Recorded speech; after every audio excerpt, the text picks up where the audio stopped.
una actividad académica en la Universidad Nacional de Colombia, la que usualmente hacemos jueves y viernes. El tema hoy es la esteatosis hepática asociada a disfunción metabólica. A nivel mundial, esto es una pandemia. Es la primera causa de cirrosis en el mundo. Produce cáncer de hígado. Es la primera causa de hepatitis crónica.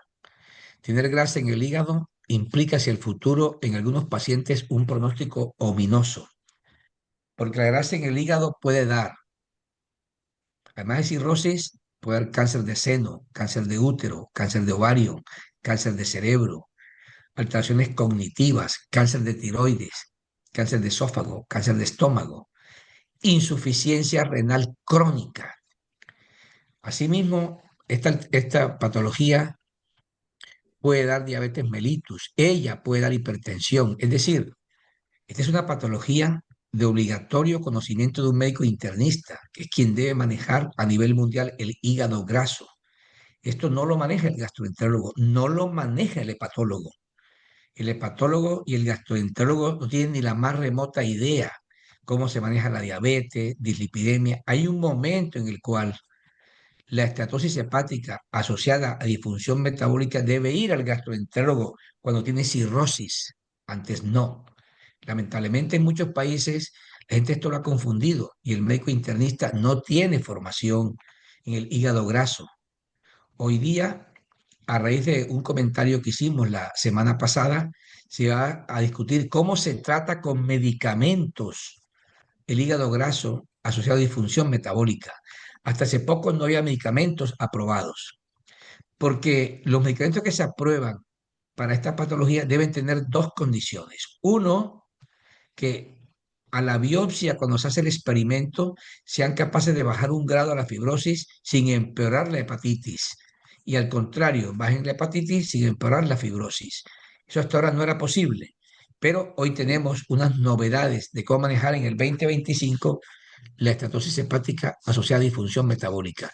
Nos acompaña para esto José Jorge Maya Gómez, un reciente segundo año en medicina interna, y nos va a dar una conferencia, yo creo que no será más de 15 minutos, y es un tema absolutamente apasionante para la gente que tiene atención en cuidado primario. José Jorge, muchas gracias, bienvenido, puedes comenzar tu conferencia. Buenos días, doctor. Muchas gracias por la presentación. Así es, como mencionaba el doctor, esta es una enfermedad prevalente a nivel global, alrededor del 30% en la población general. Y cuando hablamos de MASH, es decir, cuando ya hay inflamación, podría haber una prevalencia a nivel global entre el 5 y el 7%. Entonces, esto es de gran importancia clínica porque, como ven en pantalla, tiene una gran relevancia y eleva el riesgo de tener otras comorbilidades de gran importancia en nuestra actualidad, que son la falla cardíaca, la enfermedad coronaria, la enfermedad renal crónica, la diabetes mellitus tipo 2.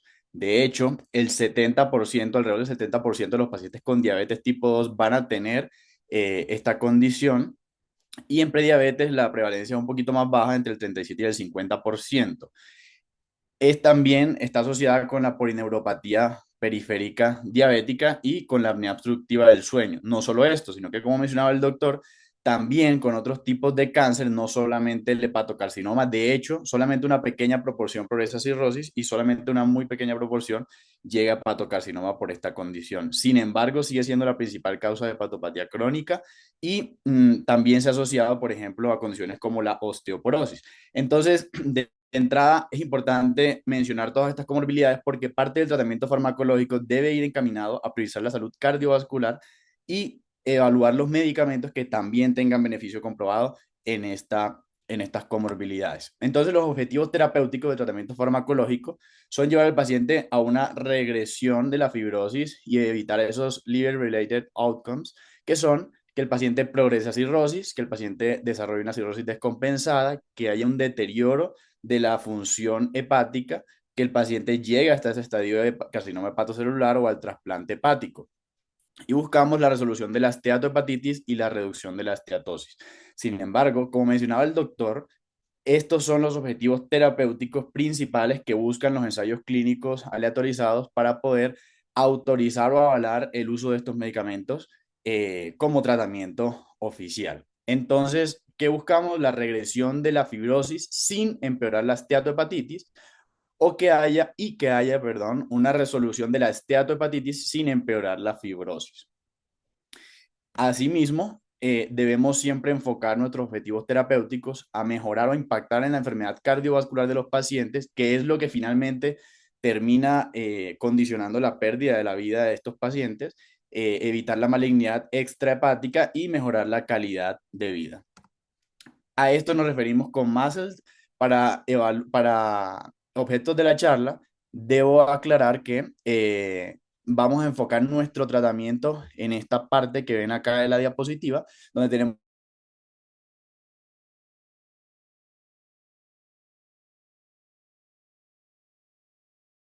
a revisar rápidamente. No debe haber confusión con el consumo significativo de alcohol para que estas intervenciones sean importantes. Y cuando nos referimos a MASH es cuando ya hay inflamación lobular a nivel histológico o balonamiento, que es donde principalmente tiene un mayor riesgo de progresión el paciente, tanto a cirrosis como hepatocarcinoma, más que como si solamente tiene el MASH como tal.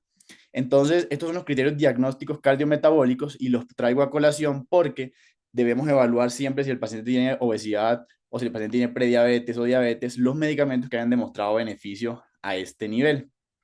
También si tiene dislipidemia o hipertensión, deberíamos tratar de impactar al máximo en estos pacientes.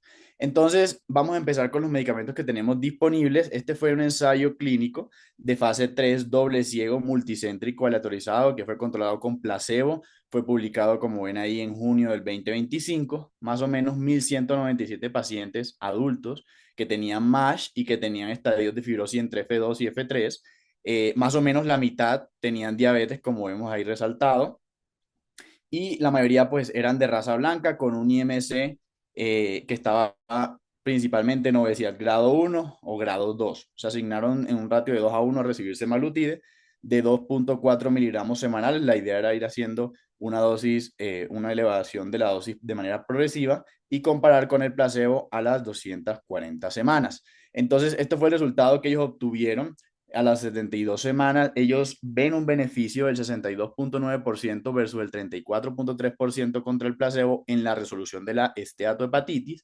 y también demostró reducción de la fibrosis hepática en un 36,8% contra el 22,4% contra placebo, cosa que no se había logrado previamente en un ensayo clínico de fase 2 que se había publicado en el 2021, pero actualmente con esta evidencia el semaglutide entra dentro de los medicamentos que están avalados o recomendados para el tratamiento de esa población. Debo admitir que este semaglutide es de una presentación que actualmente no se encuentra disponible en Colombia.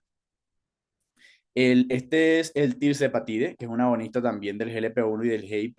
Este es el ensayo clínico de fase 2 que fue publicado en el 2024, también doble ciego, perdón, multicéntrico en 190 países, fue aleatorizado y controlado con placebo. Los pacientes entre 18 y 80 años, un índice de masa corporal que tenía que estar entre 27 y 50, pacientes que también tenían MASH, F2 y F3, y tenía más o menos similar los porcentajes de pacientes con diabetes, también principalmente de la etnia blanca, y eran aleatorizados a recibir tirzepatide, tanto a dosis de 5, 10 o 15 miligramos versus el placebo por 52 semanas. Y esto fueron los resultados que ellos vieron. Demostró resolución de la esteatohepatitis sin empeoramiento de la fibrosis. En esos porcentajes que ven ahí, a mayor dosis hubo una mayor resolución. A la dosis de 15 miligramos el 62% a comparación del 10% contra placebo. Hubo entonces también mejoría de la fibrosis sin empeorar el MASH en el 55, 51 y 51% del tirzepatide contra el 30% del placebo. Hacen falta estudios todavía más grandes y de mayor duración para confirmar esta eficacia y seguridad, pero los resultados pues son favorables en cuanto al tratamiento del MASH. La pioglitazona, por su parte, quise traer este metaanálisis que fue publicado en el 2017, que evaluó los ensayos clínicos aleatorizados disponibles. Ellos utilizaron en Medline, Cochrane, Embase, clinicaltrials.gov, PubMed y Scopus, hicieron la búsqueda bibliográfica hasta agosto del 2016 y buscaron de resaltar artículos que estuvieran tanto en inglés como artículos que no estuvieran en inglés y que evaluaran los efectos de estos medicamentos en pacientes con NASH para mirar si había mejoría de la fibrosis. Incluyeron 8 ensayos clínicos, 5 de ellos con pioglitazona y 3 con rosiglitazona, como pueden ver en pantalla. 516 pacientes con NASH, la duración estuvo entre 6 y 24 meses de seguimiento. Pacientes también, algunos con diabetes, algunos sin diabetes. Y estos fueron los resultados. Las tiazolidinediona se asociaron a una mejoría de la fibrosis avanzada y a una resolución del MASH. Hubo un mayor riesgo de ganancia de peso y edema en miembros inferiores que no se alcanza a ver en la pantalla, pero debo resaltar que la pioglitazona aún no tiene ensayos clínicos de fase 3. Hubo un ensayo que es el PVANS Trials, que fue un ensayo clínico en el 2010 que evaluaron el beneficio de la pioglitazona en este grupo de pacientes. Demostraron que había mejorías en la esteatosis, en el MASH, pero no en la fibrosis para la pioglitazona. Tiene riesgo también de efectos adversos conocidos como la ganancia de peso, papiledema, hemodilución, pérdida de la densidad mineral ósea, principalmente en pacientes posmenopáusicos. Y hay un debate en cuanto al riesgo de cáncer de vejiga y riesgos pues de hipoglicemia, aunque este riesgo es más bien bajo. Es un medicamento que tiene una ventaja y es que es de bajo costo y que ha demostrado eficacia en la esteatohepatitis, pero aún no en la fibrosis. Entonces, eso es una anotación a tener en cuenta con la pioglitazona. Estos son algunos medicamentos que podríamos tener a futuro que han demostrado algún beneficio. El liraglutide a dosis de 1.3 miligramos y tuvo un proof concept trial de 23 pacientes, pacientes con MASH, seguimiento a 48 semanas, demostró resolución eh, en estos pacientes, solamente también tanto en MASH como en fibrosis, pero realmente faltan todavía ensayos clínicos mucho más grandes de mayor duración para poder afirmar su utilidad. Sin embargo, tiene algún beneficio comprobado. El surbodutide, que es un agonista tanto del GLP-1, del receptor del GLP-1 como el glucagón, también ha demostrado desenlaces favorables en MASH y en fibrosis. Y el retralutide, que es un triple agonista del receptor del GIP, GLP-1 y glucagón, también tiene efectos prometedores en cuanto a la esteatopatitis y la grasa hepática. Sin embargo, estos medicamentos, estos últimos dos, pues no están disponibles ampliamente en nuestro país y todavía pues faltaría mayor evidencia. Estos son los medicamentos que tenemos para el control glicémico en esta población. Vemos cómo la ADA en el 2025 publica un paper donde mencionan estos beneficios, donde en color verde vemos que el semaglutide finalmente es el que ha demostrado beneficio en todos los desenlaces que nos interesan más en estos pacientes, que son el beneficio en la estatosis hepática, la esteatohepatitis, la progresión de la fibrosis, reducción de la fibrosis, como vimos, pero también resaltar esos beneficios en salud cardiovascular, enfermedad renal crónica y falla cardíaca. Eh, el tirzepatide y la pioglitazona también tienen beneficios, pero de resaltar que la pioglitazona podría empeorar la falla cardíaca, principalmente en pacientes con estadio B, C o D, que es una limitación que se debe tener en cuenta. Pues muchas veces no vamos a tener acceso al semaglutide en nuestro país, pero la pioglitazona es una alternativa a evaluar. Después los ISGLT2 y la metformina, que realmente la metformina no ha demostrado beneficio en MASH. En cuanto al ISGLT2, no hay ningún estudio histológico, pero pues sí ha demostrado algún beneficio en cuanto a la esteatosis hepática, principalmente con la empalifosina y la dapalifosina. Otro beneficio es que tiene beneficios a nivel de la salud cardiovascular, que igualmente es importante tener en cuenta en esta población. Y el resmetirón, que aunque no les traje la información oficial del ensayo clínico, fue un ensayo clínico también de fase 3 de 966 pacientes. Ahí vemos cómo lo distribuyeron en las dosis de 80 y 100 miligramos contra placebo y demostraron una resolución del NASH en esos porcentajes y también una mejoría de la fibrosis, por lo cual este fue el primer medicamento aprobado en el 2024 para el tratamiento del MASH y se encuentra recomendado en la guía de la EASL y la ADA para pues, el tratamiento de estos pacientes. Estos son medicamentos que no están recomendados como tal en la actualidad, pero debo resaltar, por ejemplo, el ácido obeticólico, que en un ensayo clínico pues, de fase 3 previo, en pacientes con MASH y fibrosis significativa, eh, demostró que mejoría la fibrosis, pero no hubo mejoría en la esteatohepatitis. Además, pues sí demostró una elevación en el colesterol LDL y en el prurito, por lo que todavía faltaría mayor evidencia para establecer riesgo-beneficio y actualmente pues no hace parte de los medicamentos que están recomendados. Y la vitamina E, debo mencionar que no se recomienda como tal en el manejo del NASH, dado que falta demostrar de manera histológica un beneficio en cuanto a la fibrosis y a la esteatohepatitis. En algunos ensayos clínicos ha demostrado beneficios para la esteatohepatitis, pero no como tal para la fibrosis. Además, pues tiene riesgo de hemorragia, de stroke, principalmente stroke hemorrágico, y alguna controversia en cuanto al aumento del riesgo de cáncer de próstata. Se podría considerar para mejorar la hepatitis en algunos pacientes, y respecto a la metformina y el ISGLT2, realmente ya mencionamos. Este es el algoritmo de tratamiento que considero que bueno, nos propone la ADA en el 2025, considero que es muy acertado, porque nos invita a tener en cuenta esas comorbilidades del paciente para el tratamiento de los mismos. Entonces, en pacientes que tengan cirrosis, primero, debo admitir que no hay medicamentos que sean eficaces en este contexto clínico, pero en pacientes que tengan estadios F2, F3, debemos evaluar que tengan la presencia de obesidad o de diabetes y considerar el uso de medicamentos que hayan demostrado beneficio tanto a nivel cardiovascular como a nivel del peso. Entre esos,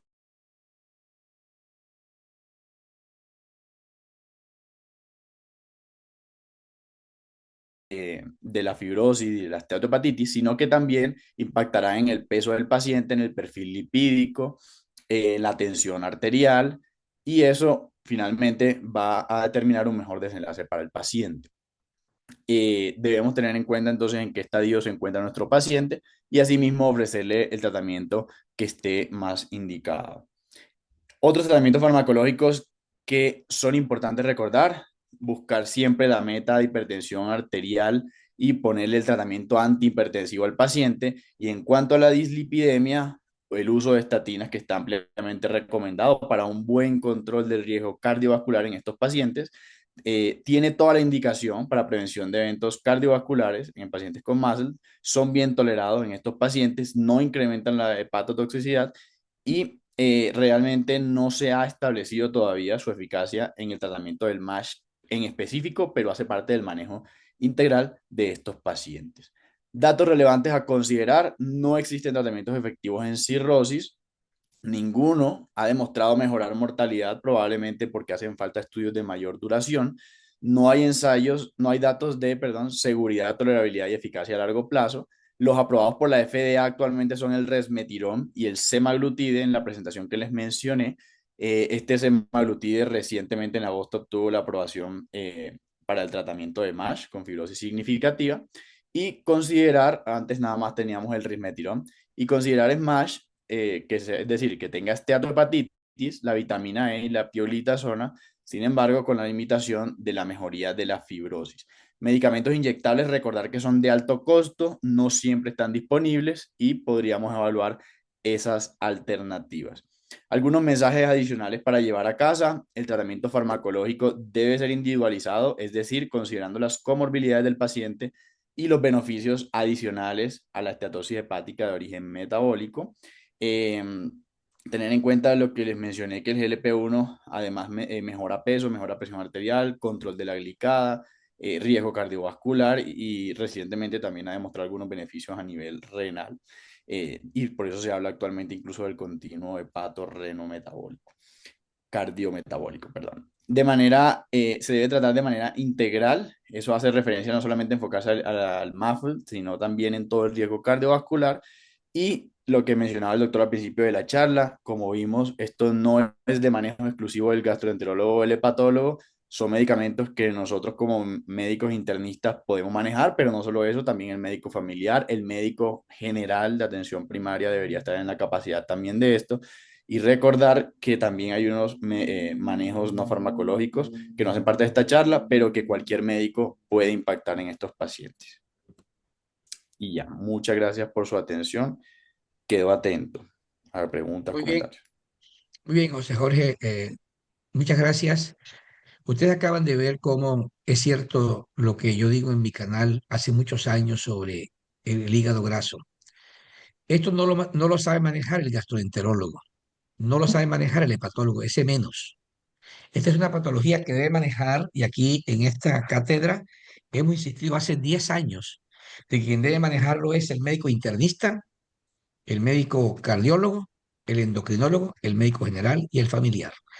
El gastroenterólogo y el hepatólogo ingresan cuando hay cirrosis para manejar específicamente las complicaciones. Pero obviamente el mejor medicamento para mejorar el hígado graso es bajar de peso. Y habrá momentos en los cuales habrá que hacer cirugía bariátrica. Creo que ha sido claro José Jorge en lo que ha dicho. Mm, no se vayan todavía porque vamos a hacer la crítica positiva de Pendleton de esta presentación.